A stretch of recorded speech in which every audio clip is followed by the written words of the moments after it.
Welcome to today's deep dive. I want you to just, imagine for a second that you're trying to turn a mere $600 into hundreds of millions.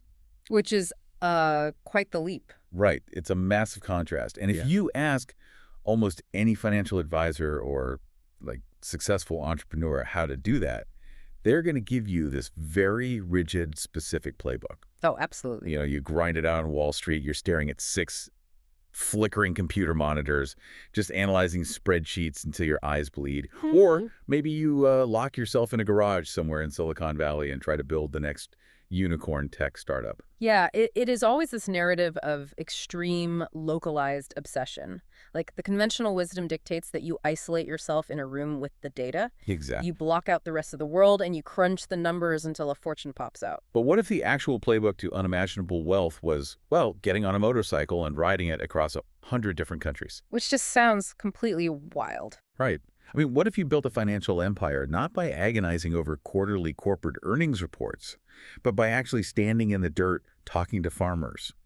Or, sharing meals with taxi drivers and just watching how real people actually live. It sounds entirely counterintuitive. I mean, it basically fractures every established rule of modern hyper-analytical finance. Yeah, you're essentially throwing away the Bloomberg terminal and replacing it with a passport and a helmet. Exactly. And yet, it worked brilliantly.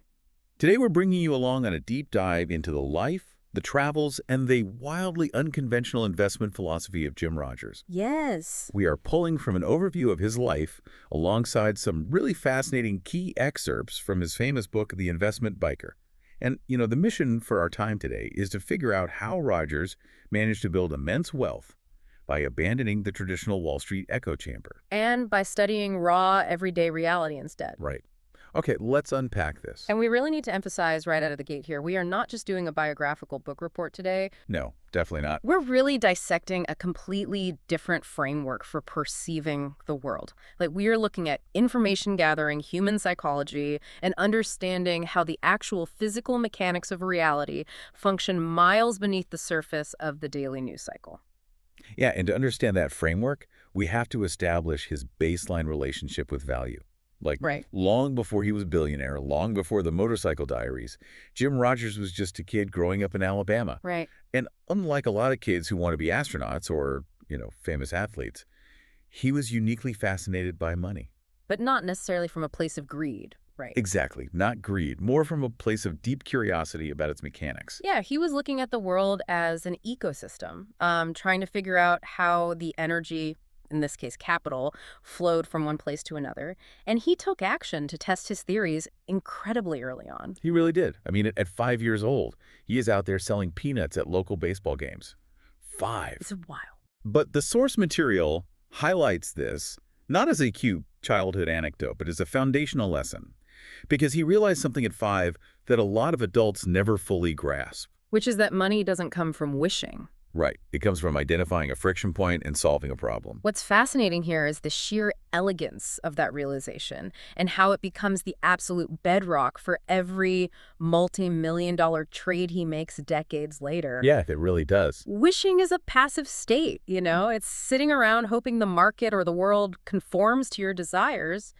But problem solving is active. Right. You have to do something. Exactly. It requires you to observe an environment, identify a gap-like hungry people baking in the sun at a baseball game, and provide the physical solution. That is the fundamental essence of market value. So he takes that drive, that desire to understand value, all the way into the Ivy League. He goes to Yale, then he goes to Oxford. Which is the absolute highest tier of academic education available on the planet. Right.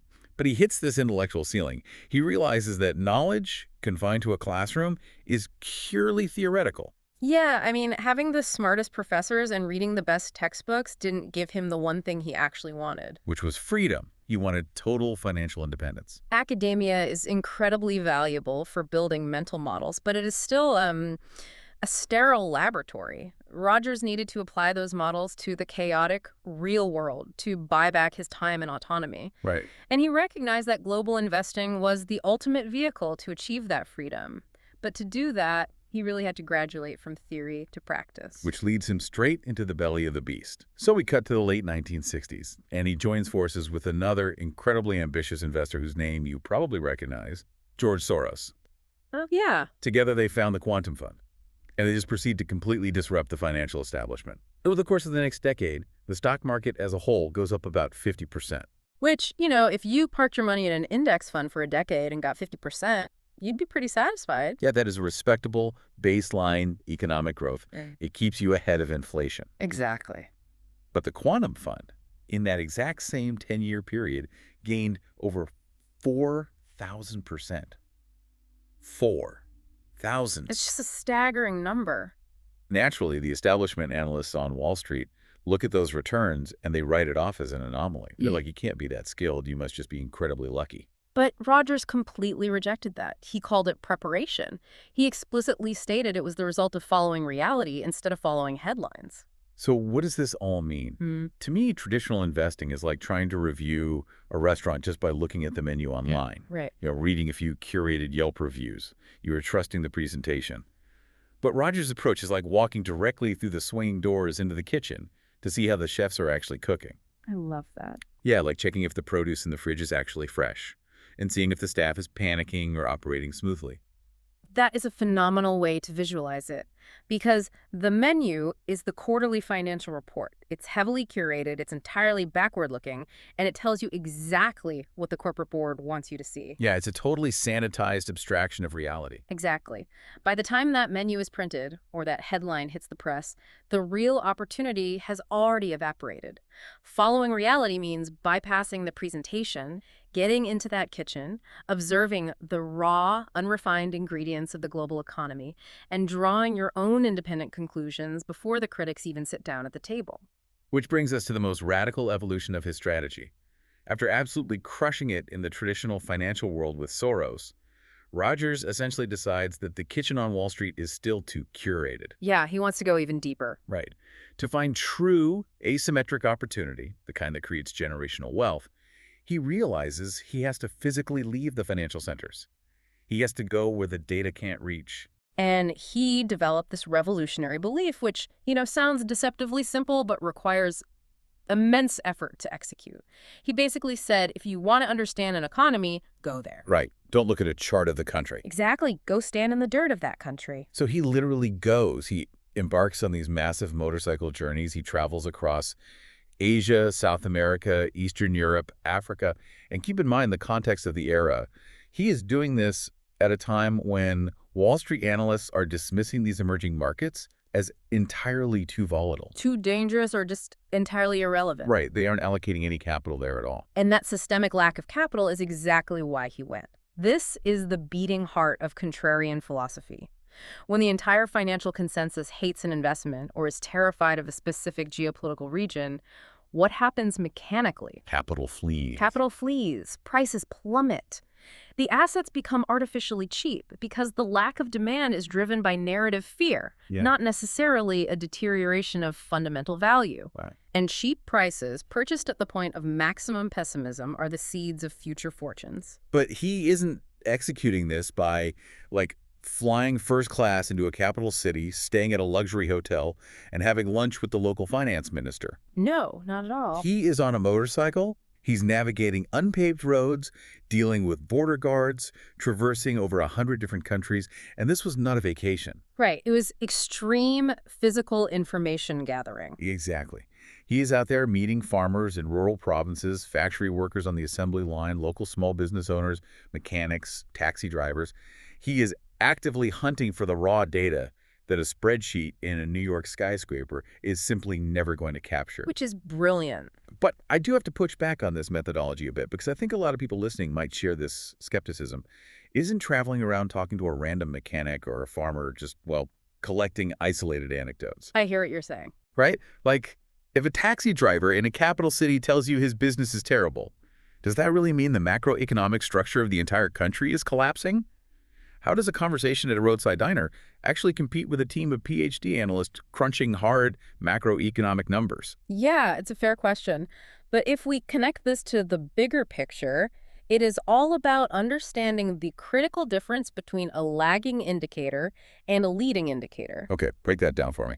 Those brilliant analysts crunching hard numbers on Wall Street, they are exclusively looking at lagging indicators. Wow. A GDP report, a corporate earnings statement, a national inflation metric that tells you what happened 3 to 6 months ago. It is historical documentation. Oh, wow. Wait, so by the time I'm reading that official report, I'm basically reading financial history. Precisely. You are trading on the past. Yeah. But human behavior on the ground, that is a leading indicator. It tells you what is coming next. Think about the mechanics here.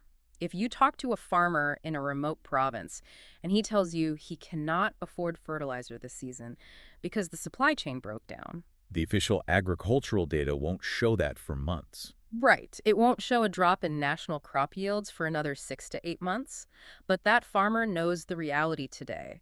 If you talk to a factory worker who says their shifts just got cut from 5 days a week to two, the quarterly earnings report for that manufacturer won't reflect the massive decline in production until the end of the year. That's a huge advantage. Real investing begins with understanding human beings, because human beings constitute the economy. Their daily, granular realities dictate what the future data will eventually say. That reframes everything. I mean, he is bypassing the financial ecosystem entirely to get his hands on the raw, unprocessed data before anyone else even knows it exists. Yeah, exactly. And this boots-on-the-ground approach wasn't just a fun theory. It actually allowed him to spot massive tectonic global shifts years before the charts reflected them. The quintessential example of this from the source material is his staggering call on China in the 1990s. Oh, yeah. In the 90s, the entire investing world was hyper-focused on America. Sure. The internet tech boom was just starting to simmer. The U.S. was the undisputed economic king, and literally everyone was looking at Silicon Valley. But Rogers was looking east. Which was incredibly contrarian at the time. Yeah, back then, China was not considered an investing superstar. In fact, most institutional money actively ignored it, or they viewed it as this command economy quagmire. But because he was looking at physical reality and not the prevailing Wall Street narrative, his leading indicators showed him a completely different trajectory. Right. He physically saw the kinetic energy. Yeah. He saw factories expanding their footprints. He saw massive infrastructure projects being laid down, highways, bridges, deep water ports. Things you can't fake. Exactly. He saw education systems modernizing and millions of people steadily, aggressively escaping poverty and entering a consumer class. He looked at all that physical momentum and realized a profound truth about how the world works, which is that economic change happens incredibly slowly, and then it happens suddenly. And history, of course, proved him absolutely right. Yeah, China grew into one of the world's largest, most dominant economies. Those who invested early in that infrastructure and manufacturing boom saw staggering generational returns. Unbelievable returns. But again, the establishment wants to look at that and say he was just lucky to pick the right country. The crucial distinction we have to make for the listener here is that Jim Rogers wasn't lucky, he was early. Which are two very different concepts, even though people use them interchangeably all the time. They are worlds apart. Luck is guessing on a coin toss. It is buying a lottery ticket. Being early is observing the physical, undeniable construction of a new economy, recognizing the mathematical trajectory of 1 billion people industrializing, and taking a financial position before the rest of the world wakes up and realizes what is happening. And he applied that exact same logic, looking for ignored baseline realities, to what he actually chose to invest in. Yes, the commodity pivot. Right. While everyone else in the late 90s was losing their minds chasing high-flying, conceptual tech companies with no revenue, Rogers pivoted hard into commodities. He became fascinated with the physical building blocks of the world: oil, silver, gold, agriculture, sugar, rice, copper. Which, to a lot of modern investors, sounds agonizingly boring. Oh, totally. I mean, why would anyone tie up their capital in a sugar or copper futures contract when you could buy a revolutionary software company that might double in a month? But here's where it gets really interesting, though. Yeah. Because it all comes back to baseline survival and function. Okay, unpack that. Think of it this way. Tech stocks, software, algorithms, they are like a flashy, incredibly expensive new smartphone. Everyone wants one. It's exciting. It's the future.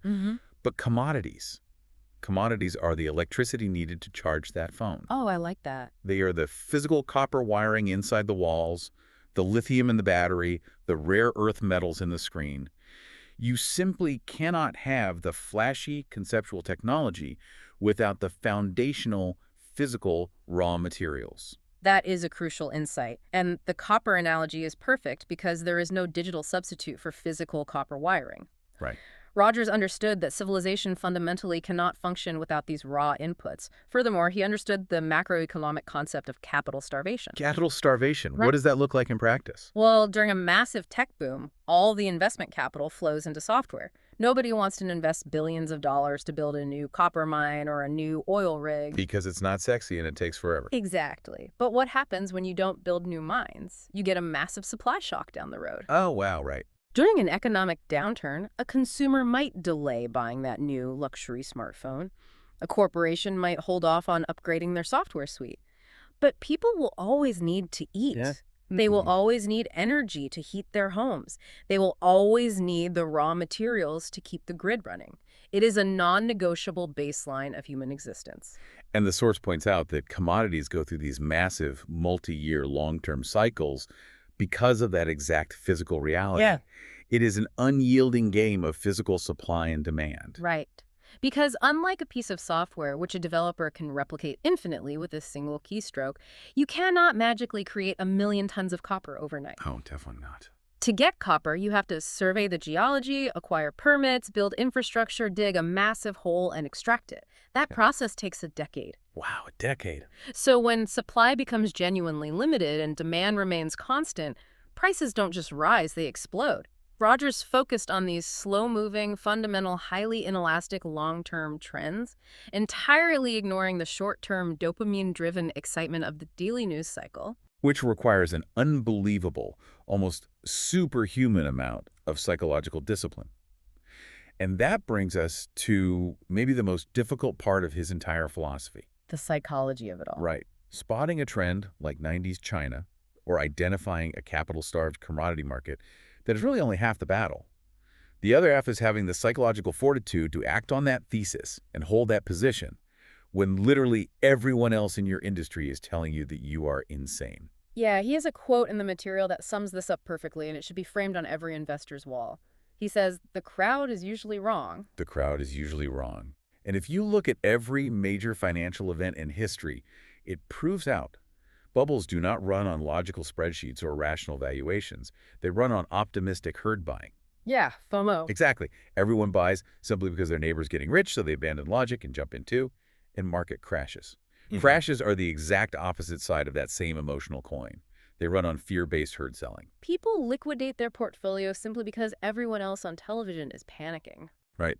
Markets ultimately move on raw human psychology, not pure rational logic. And that is why the most lucrative opportunities in financial history always appear when human emotions reach absolute fever pitch extremes. Yeah, that makes sense. When euphoria is at its absolute peak and everyone thinks they are a genius, it is time to be incredibly careful. But when fear is at its absolute maximum, when people are terrified to even look at their brokerage accounts, that is when the generational buying opportunities emerge. And Rogers protected himself from the contagion of the crowd's emotions by just systematically ignoring the noise. Oh. I mean, think about modern investors. They are checking stock prices on their phones every 3 minutes. Oh, constantly. They are reacting to every single breaking news alert. Yeah. But Rogers rarely cared about daily price movements.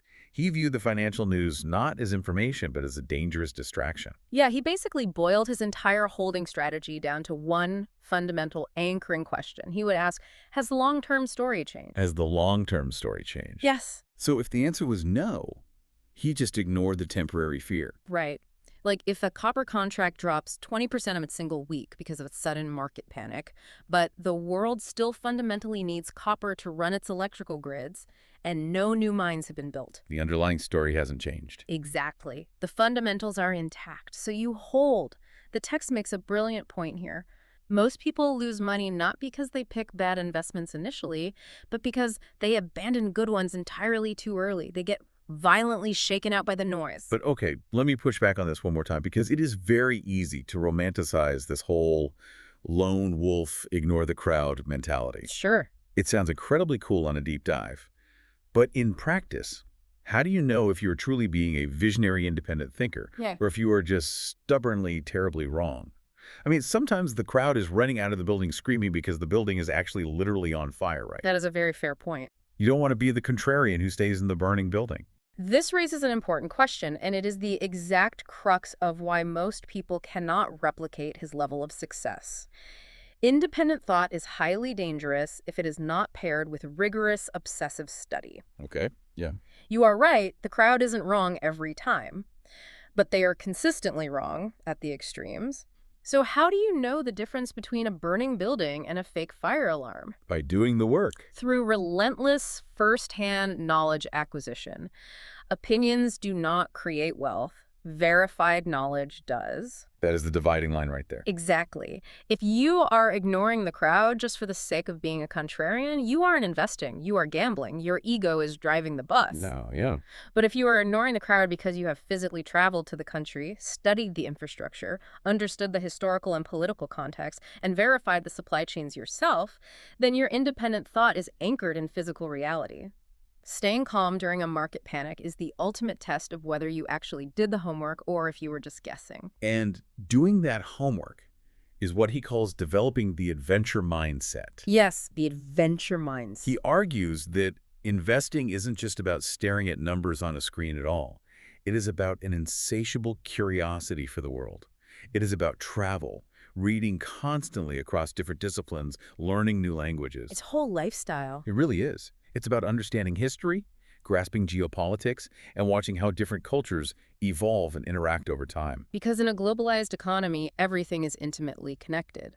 A sudden political shift in one hemisphere directly affects a commodity price in another. Right. A drought in one country impacts the inflation rate of another. The broader your understanding of the world, the sharper and more prescient your decisions become. Oh. That is why curiosity was his greatest financial advantage. He never assumed he already knew everything, which kept his eyes open to the shifts everyone else missed. It is just a completely different, much more vibrant way to move through the world. So bringing this all together for you, the listener, you might not be managing $1 billion hedge fund. Probably not. Right. You might be figuring out how to invest your first $100, or maybe you're just trying to navigate your own career path, start a business, or make better decisions in a noisy world.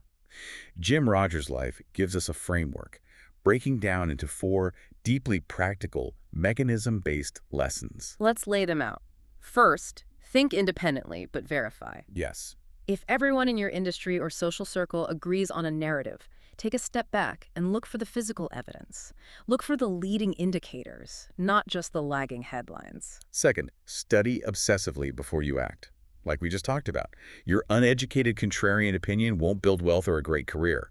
Deep, reality-based knowledge is what gives you the conviction to hold when others panic. Third, understand the mechanics of patience. Which is so hard. It is.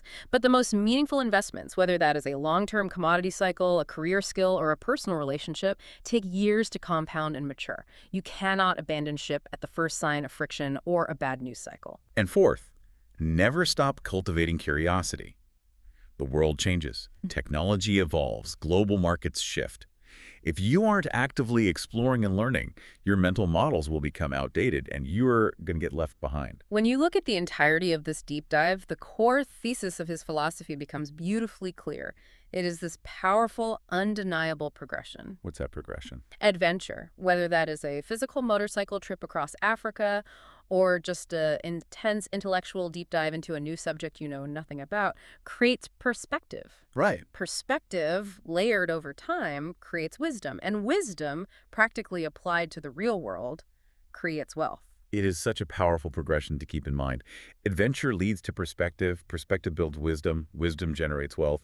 We spent a lot of time today talking about investing in global markets, understanding commodity supply chains, and riding motorcycles across continents. We covered a lot of ground. We really did. But I want to leave you with a final thought to mull over as you go about your day. Based on everything we've unpacked about leading indicators versus lagging data, what if the most undervalued high-yield asset in the entire world right now isn't a tech stock or a barrel of oil or a factory in an emerging market?